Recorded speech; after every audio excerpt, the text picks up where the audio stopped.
carrot cake baked oatmeal. To get started, I'm grating my carrots.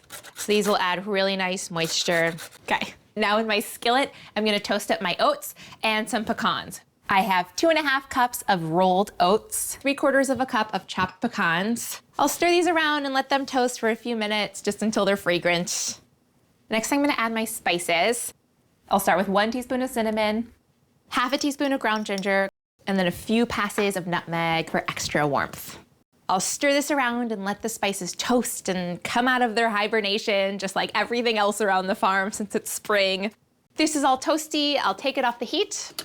I'll add 1/2 cup of dark brown sugar. I'm gonna grab some golden raisins.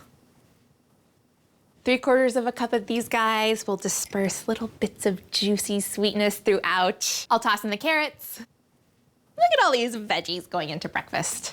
1½ teaspoons of baking powder to help it get fluffy, and then 1/2 teaspoon of salt. That's it for my dry ingredients. I'll mix these to combine. Next, I'll mix up my wet ingredients. I'll add some whole milk, crack in a few eggs, a splash of vanilla extract, and I'll whisk it up. I'll pour it over the mixture.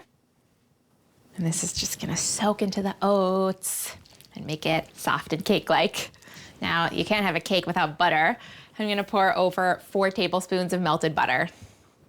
This will just make it extra rich. Okay, I'll stir this together. But wait, that's not all. You've gotta have cream cheese frosting with your carrot cake. I'm gonna make that right now.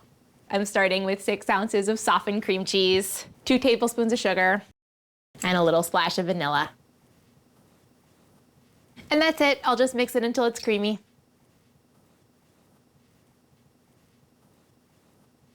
I'll dollop this over the top, and this is gonna melt right down into the oatmeal and mingle and make it creamy and so good. That's it. I'll stick this in the oven at 350 degrees for 30 to 35 minutes until it's slightly puffy. Oh, this is the most beautiful pan of oatmeal I've ever seen.